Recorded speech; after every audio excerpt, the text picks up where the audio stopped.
நம்முடைய சைவ சமய மரபில் பெரும் மகிமை பெற்ற புனித பாடல் தொகுப்பே திருவெம்பாவை. இனிமையான மார்கழி காலையில் மனதை இறைபக்தியில் ஆழ்த்தி சிவபெருமானின் அருளை பெறும் பாதையை உணர்த்தும் தெய்வீக கீதம் இது. மனதின் மாசுக்களை அகற்றி ஆன்மாவை தூய்மையாக்கி சிவபெருமானின் திருவருளை நாடும் அழகிய வழிபாடாக தமிழர்களின் இல்லங்களில் கோவில்களில் தலைமுறை தலைமுறையாக ஓங்கி ஒலித்து கொண்டிருக்கும் ஒரு புனித பாரம்பரியம்தான் திருவெம்பாவை. எழுந்தருளும் சிவனின் கருணை பக்தியின் நெகிழ்ச்சி இப்போது அருள் தரும் மார்கழி நிகழ்ச்சியின் அடுத்த பகுதியாய் திருவெம்பாவை பாடல் சிறப்பாக ஒலிக்க இருக்கின்றது. பக்தியுடன் மனதை ஒன்றாக சேர்த்து இந்த தெய்வீக இசையை நாமும் கேட்டு வரலாம்.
மனதை அமைதியாக்கி சிவபெருமானின் திருவருளை நாடும் வழியை அழகிய கவித்துவத்தில் கூறி செல்லும் மாணிக்க வாசகர் அருளிய இந்த பாசுரங்கள் சைவ மரபின் ஆன்மீக செல்வமாக விளங்குகின்றன.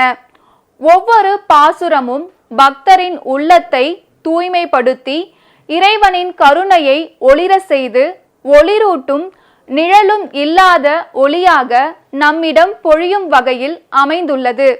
பாடுவது கேட்பது மட்டுமல்ல, அதன் ஆழமான பொருள், மறைந்திருக்கும் தத்துவங்கள், வாழ்க்கைக்கு தரும் நெறிப்பாடுகள் என அனைத்தையும் உணர்ந்தால் மட்டுமே திருவெம்பாவையின் புனிதம் நம் உள்ளத்தில் முழுவதுமாக மலரும். அந்த ஆன்மீக அழகை நம் இதயங்களில் பதிய செய்ய இப்போது அருள் தரும் மார்கழி நிகழ்ச்சியின் அடுத்த பகுதியாக திருவெம்பாவை விளக்க உரையானது ஆன்மீக சொற்பொழிவாளர்களால் நிகழ்த்தப்பட இருக்கின்றது.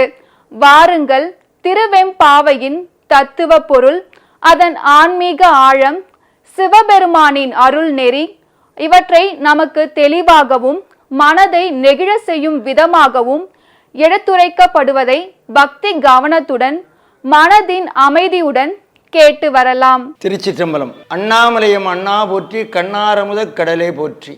எல்லாம் வல்ல அண்ணாமலை பெருமானுடைய பெரும்புகளை பறைசாற்றுகிற அற்புதமான பாடல்களிலே திருவெம்பாவை முதன்மையாக கருதப்படுகிற அற்புதமான ஞான நூல்.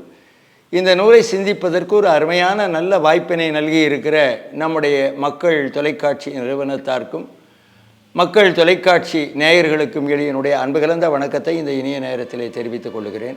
4வது பாடல் இந்த 4வது பாடல்ல மிக சிறப்பா ஒள் நித்தில நகையாய், அதாவது ஒளி பொருந்திய சுயம் பிரகாசம், அதாவது இயல்பாகவே பிரகாசிக்கக்கூடிய மணி. 9 நவரத்தினங்களில் பார்த்தீங்கன்னா நித்திலம் அப்படின்னா முத்து என்பது பொருள். அதாவது அந்த நித்தில கோவை என்பது அகநானூரிலே வருகிற ஒரு பகுதி. அதனால அந்த ஒள் நித்தில நகையாய், பெரும்பாலும் பெண்களுடைய பல்வரிசையை சொல்லுகிற பொழுது முத்து போன்ற பற்கள்னு நம்ம சொல்லுவோம். ஒளி பொருந்திய பற்கள், அதாவது முத்தன்ன வெண்ணகையாய் முன் வந்து எதிரெழுந்து என் அத்தன் ஆனந்தன் அமுதன் என்று அள்ளூரி தித்திக்க பேசுவாய் என்று வருவது போல இங்கே ரொம்ப அழகா இந்த பல்வரிசையை, அதாவது இயல்பாகவே இறைவனுடைய புகழை பாடுகிற பொழுது அந்த பாடுகிற மகளிருடைய சிறப்பு நலன்களை எல்லாம் குறிப்பிடுகிற பொழுது முதல்ல என்னன்னா அந்த பல்வரிசையை இந்த பாடலில் முதலாக குறிப்பிடுகிறார். ஒள் நித்தில நகையாய் இன்னம் புலர்ந்தின்றோ, இன்னுமா உனக்கு விடியல அப்படின்னு பேச்சு தமிழிலே கேட்பது போல இருக்கிறது. உடனே அவ சொன்னா, உள்ள இருக்கிற பெண், நான் என்னை எழுப்புறீங்களே, நீங்கள் வந்தீங்க சரி, இன்னும் நம்ம சொன்ன நம்ம கூட்டத்தில் இருக்கிற ஏனைய தோழிமார்கள் எல்லாம் வந்துட்டாங்களா, அதனால் வண்ண கிளிமொழியார் எல்லாரும் வந்தாரோ. என்னன்னா கிளி போலே பேசுவது கிளிமொழி. அதாவது என்னன்னு கேட்டிங்கன்னா, இந்த கிளி மட்டும் என்னன்னு சொன்னால் சொன்னதை சொல்லும் அப்படிங்கிறது ஒரு இயல்பாகவே நம்ம சொல்லக்கூடியது. அந்த காலத்தில் கிளிகளெல்லாம் பாடுமா, தேவாரத்தை பதிகமாக பாடுமா.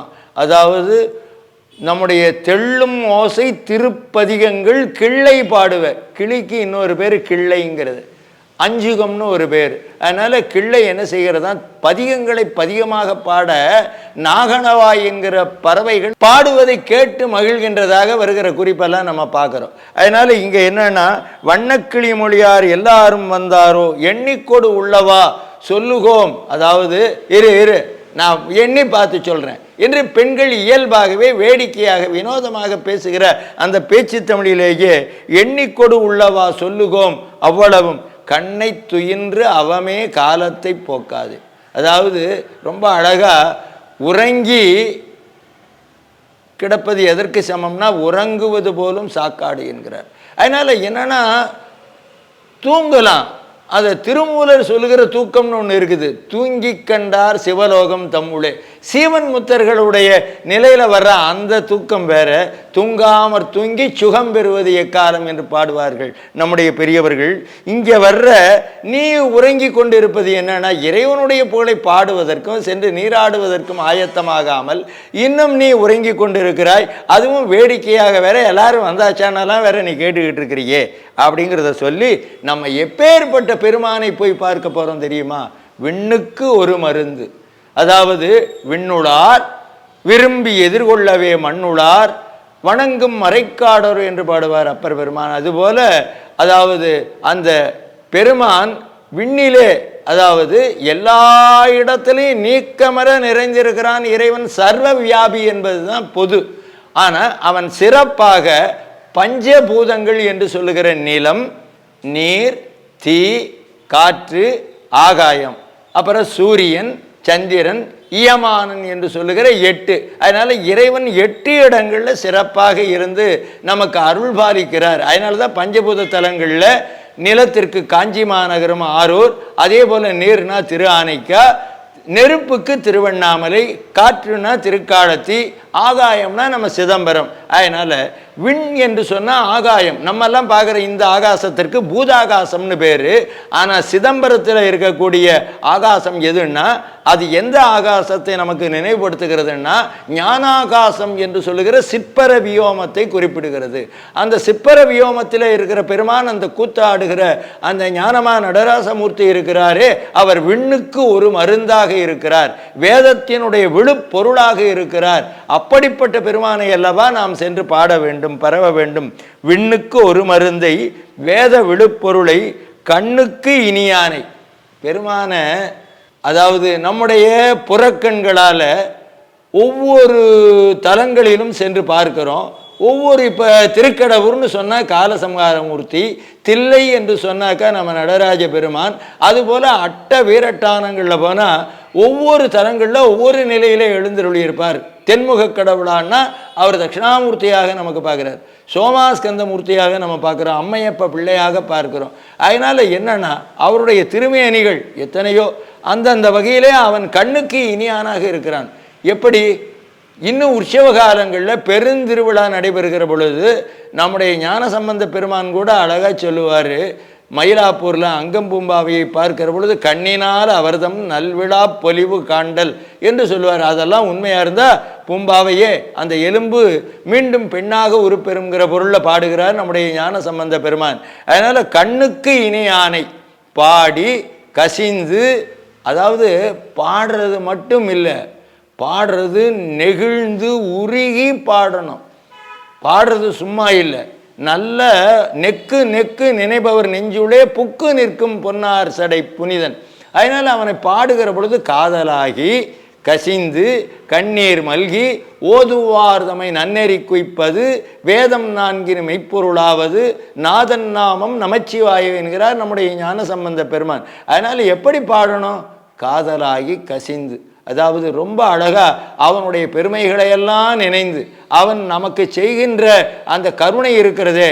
நாம் கேட்டால் நம்முடைய சுவாசம் நடைபெறுகிறது, நாம் கேட்டால் நம்முடைய இதயம் துடிக்கிறது, நம்முடைய அங்க அவயவங்களெல்லாம் அவன் அன்றி ஓர் அணுவும் அசையாது. அதனால நம்ம இப்படி ஒரு அருமையான பிறவியாக படைத்திருக்கிறானே, வாய்த்தது நம் தமக்கு இது ஓர் பிறவி மதித்திடும் என்பாரே நம்முடைய அப்பர் பெருமான். அதுபோல இப்படிப்பட்ட அந்த உயர்ந்த பிறவியை நமக்கு தந்து மீண்டும் பிறவிக்கு வராத நிலைக்கு நாம் செல்ல வேண்டும், வீடு அடைய வேண்டும் என்கிற நிலையிலே பாடுகிற பொழுது அந்த பெருமானை எப்படி தோத்தரிக்க வேண்டும்னா கசிந்து, அதாவது கசிவினால் தொழுமடியார் நெஞ்சினுள்ளே கன்றாப்பூர் நடுதறியை காணலாமே, பொசியினால் மிடைந்து புழு பொதிந்த போர்வை பொல்லாத புலாலுடம்பை நிலாசம் என்று பசியினால் மீது ஊற பட்டே ஈட்டி பலர்க்குதவல் அது ஒழிந்து பவளவாயார் வசியினால் அகப்பட்டு வீழாமுன்னம் வானவர்கோன் திருநாமம். இங்கே பார்த்தீங்களா, வானவர்கோன் அவர் தான் விண்ணுக்கு ஒரு மருந்து.